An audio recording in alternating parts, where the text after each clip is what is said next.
தாவீதை பார்த்து, நீ என்னை பார்க்கிலும் நீதிமான், நீ எனக்கு நன்மை செய்தாய், நானும் உனக்கு தீமை செய்தேன் அப்படின்னு சொன்னார்.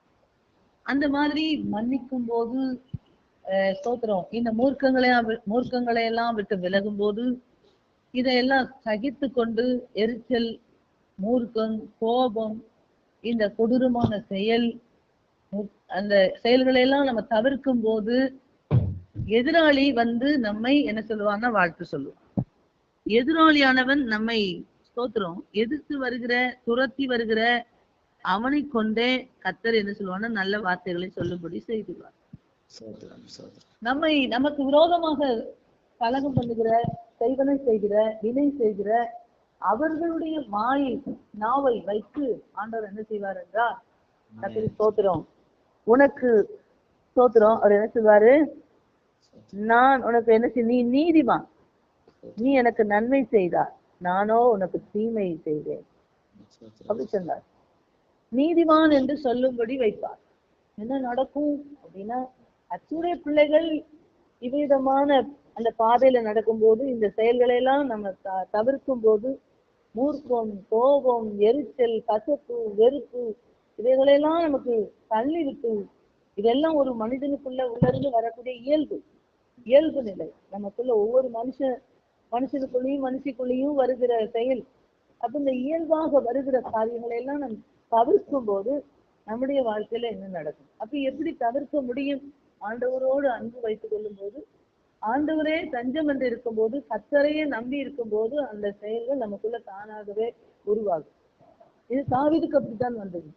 தாவீது எப்படி சொல்றாரு பாருங்க, முதியவர்கள் ஸ்தோத்திரம் சொல்படி பெரியவங்க அன்னைக்கு சொல்லியிருக்கிறாங்க. எப்படி சொல்லியிருக்கிறாங்க அப்படின்னா, கர்த்தருக்கு ஸ்தோத்திரம் உண்டாகட்டும், ஆகாமியம் ஆகாத இடத்துல பிறக்கும் அப்படின்னு சொல்லியிருக்கிறாங்க, ஆகையினால நான் உங்ககிட்ட கை போடுறது இல்லை அப்படின்னு சொன்னார். இந்த செயல்களை எல்லாம் நம்ம தவிர்க்கும் போது ஆண்டவராக இயேசு கிறிஸ்து அந்த வழிகளை நமக்கு காட்டுவார். அது மாத்திரமல்ல, நம்முடைய நாவில் இருந்து வார்த்தைகளை பேசும்படி சொற்களை நமக்கு தருவார். கர்த்தருக்கு மகிமை உண்டாகட்டும். அவன் எதிர்த்து, அதாவது நமக்கு விரோதமாகவே எப்போதும் பேசுறாங்க, செய்யறாங்க, எப்பவுமே நமக்கு எரிச்சலை ஊட்டுறாங்க, முகத்து மூட்டாங்க. சிலர் எரிச்சல் படுத்திட்டே இருப்பாங்க, கோபப்படுற மாதிரியே பேசுவாங்க. நம்ம பேசக்கூடாதுன்னு பொறுப்பனையோடு இருந்தாலும் கோபத்தை ஏற்படுத்துவாங்க. நம்ம பேசாம இருந்தா கூட அது வருது அப்படின்னு ஒரு வேளை நம்ம சொல்லலாம். அப்படி இருக்கும்போது இவர் தூரத்துல இருந்து கொண்டு சத்தத்தை மாத்திரம் கேட்கிறாரு. இது என் ஸ்தோத்திரம் உங்களுடைய சத்தம் அல்லவா? அல்லேலூயா. எப்படி சொல்றாரு பாருங்க, தாவீதே இது உன்னுடைய சத்தம் அல்லவா என்று சொல்லி சத்தமிட்டு அழுறான். எதுக்கு அழணும்? அவனை சொல்றதுக்கு தானே வந்திருக்கிறாரு, ஏன் அழணும்? ஸ்தோத்திரம். அல்லேலூயா. அவனுக்குள்ள இருக்கிற ஸ்தோத்திரம் ஒரு பெரிய வல்லமை, தாவீதுக்குள்ள இருக்கிற ஒரு பெரிய ஒரு அதிகாரம். அந்த அதிகாரம் பயன்படுத்தினார்னா இந்த சவுலும் அவ்வளவுதான். அதனால இவர் அழுகிறார். இவ்வளவு தூரம் பக்கத்துலதான் இருக்கான் எங்கனையும், ஆனா நம்மள ஒண்ணும் செய்யல அப்படின்னு சொல்லி அழுகிறார். அப்ப அவர் சொல்றாரு, தாவீதை பார்த்து நீ என்னை பார்க்கிலும் நீதிமான் அப்படின்னு சொன்னா, நீதிமான்னு சொல்ல வைப்பார்.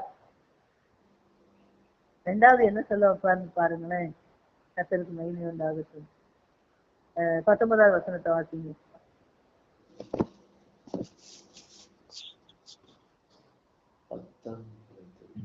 ஒருவன் தன் மாற்றானை கண்டுபிடித்தால் அவனை சுகமே போக விடுவானோ?